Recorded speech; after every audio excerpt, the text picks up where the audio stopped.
மாநில கொள்கை பரப்பு செயலாளர் திருமுருகன்.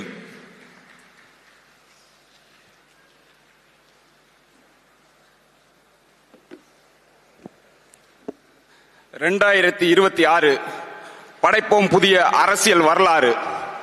அது வார்த்தை இல்ல, அதான் நாம் தமிழர் கட்சியோட வாழ்க்கை. நம்ம செய்ய வேண்டியதெல்லாம் ஒன்னே ஒண்ணுதான். அண்ணன் செந்தமிழன் சீமான் உழைக்கிற உழைப்புல ஒரு கால்வாசி உழைச்சா போதும். நான் இப்ப கடைசி ஒரு 25 நாள் தொகுதியில் இல்ல, நான் தலைமை அலுவலகத்தில் இருந்தேன். நீங்க உலக வரலாற்றிலேயே பார்க்க முடியாது, ஒரு கட்சியின் மாநில ஒருங்கிணைப்பாளர், ஒரு தலைவன் அப்படி ஒரு வகுப்பறையில வச்சிருக்கிறது மாதிரி எல்லாரையும் கூப்பிட்டு வச்சு பாடம் நடத்திட்டு இருக்காரு.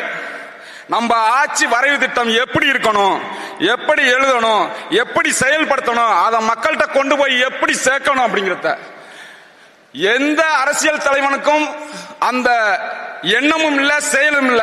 அதான் யதார்த்தமான தமிழ்நாட்டோட சூழல். ஆனா அண்ணனுக்கு 1000 லட்சம் கனவு இருக்கு. நான் என்னோட இதுல அந்த குழுக்கள் எல்லாம் இருக்கிற, திடீர்னு அதிகாலை 2 மணிக்கு அண்ணா அதுல ஒரு செய்தி போடுவாரு. நேற்று 3:24க்கு செய்தி போடுறாரு. அண்ணன் பல நாள் தூங்காம செய்தி போடுவாரு. சில ட்ரிப் என்னையே கூப்பிட்டு குரல் பதிவு வைப்பாரு. நான் உடனே பதில் வைப்பேன். டேய் தம்பி முடிச்சுக்கிட்டு தாண்டா இருக்கிறா அப்படின்னு அண்ணன் நினைக்கலாம். ஆனா என்னைய தூங்க விட மாட்டேங்கிறாங்க. என்ன அதான் யதார்த்தமான களச்சூழல். உண்மையிலேயே நம்ம தூங்க விடுறதில்லை. இந்த திராவிட முன்னேற்ற கழகம், அனைத்து இந்திய முன்னேற்ற கழகம், பிஜேபி, காங்கிரஸ், கம்யூனிஸ்ட், விடுதலை சிறுத்தைகள், தற்கூரி கட்சி, எந்த கட்சியை பத்தி நீ பயப்பட வேண்டிய தேவையே இல்லை. ஏன்னா அதுல அவங்களுக்கு சரியான தலைவன் இல்லை. நம்மளுக்கு உலகத்தின் ஒப்பற்ற மாவீரன் பிரபாகரன் தலைவன். எங்க அண்ணன் செந்தமிழன் சீமான் மாநில ஒருங்கிணைப்பாளர். இப்ப நம்ம தமிழ்நாட்டில் 3வது பெரிய கட்சியா இருக்கிறோம். அத முதல் பெரிய கட்சியா ஆக்கணும். அதான் 2026 தேர்தல். நீ நானும் சொல்றேன் அதேதான். வழி விடு, ஒண்ணு வேலை செய்ய, அதெல்லாம் விலகி நில்லு. இந்த வேலை செய்யறவன வேலை செய்ய விடாம வேற வேலை பார்க்காத. நீ கட்சி கட்டுற வேலை பண்றான்னா உள்கட்சியில கட்சி கட்டுற வேலை பார்க்கறான். கட்சிக்குள்ள கட்சி கட்டுறதான் நம்ம நாம் தமிழர் கட்சியில பிரச்சனையே. நீ கட்சியை கட்டு. 314 வாக்ககம் இருக்கு. அந்த வாக்ககத்துல நீ கிளைய கட்டுறான்னா, நான் அண்ணன் சத்தியம் பண்ணி சொல்லிட்டு போனேன், அண்ணன் 90 நாள்ல கட்டுறேன். இப்ப எலெக்ஷனுக்கே 90 நாள் இருக்கு, இன்னும் நான் கட்டல. எங்கடா கட்டுனு கேட்டா நோட்டை காணும், ஒளிச்சு வச்சுட்டேன் இப்படின்னு இருக்கு. இதான் யதார்த்தமான சூழல்.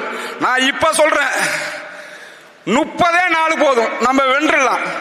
களத்துல உண்மையிலேயே நான் தொகுதியில 98 ஊராட்சி இருக்கு. அதுல 58 ஊராட்சியை நான் போய் பார்த்துட்டேன். 58 ஊராட்சியிலையும் இருக்கிற 50 வயதுக்கும் மேற்பட்டவர்கள் அத்தனை பேரும் சொல்றது என்னன்னா, நாங்க எங்களோட இளமைய, எங்க கனவை எல்லாத்தையும் நாங்க இழந்துட்டோம். இன்னைக்கு தமிழ்நாட்டில் தலைவன் ஒருத்தர் இருக்கிறானா, அது செந்தமிழன் சீமா, உங்க தலைவன் தான் ஐயா. நீங்க தான் உண்மையான அரசியல் நடத்துறீங்க. பாக்கி எல்லாரும் சுயநல அரசியல் பண்றான். லாபம், கமிஷன், கரப்ஷன், இதுதான் அவங்களோட கொள்கை. உங்களுக்கு தான் அரசியல் கொள்கை இருக்குன்னு. அத்தனை கட்சிக்காரர்களும் 50க்கு மேற்பட்டவர்கள் நம்மளோட இருக்கிறாங்க. நீங்க இளைஞர்கள் எப்பயும் நம்மளுக்கு வாக்கு செலுத்தாமுங்க. இந்த தற்கூரிகளை பார்த்து நீங்க தயவு செய்து நீங்க எதுவும் ஒரு பதஷ்டம் ஆயிடாதீங்க. உண்மையிலேயே களம் நம்மள்ட்ட தான் இருக்கு.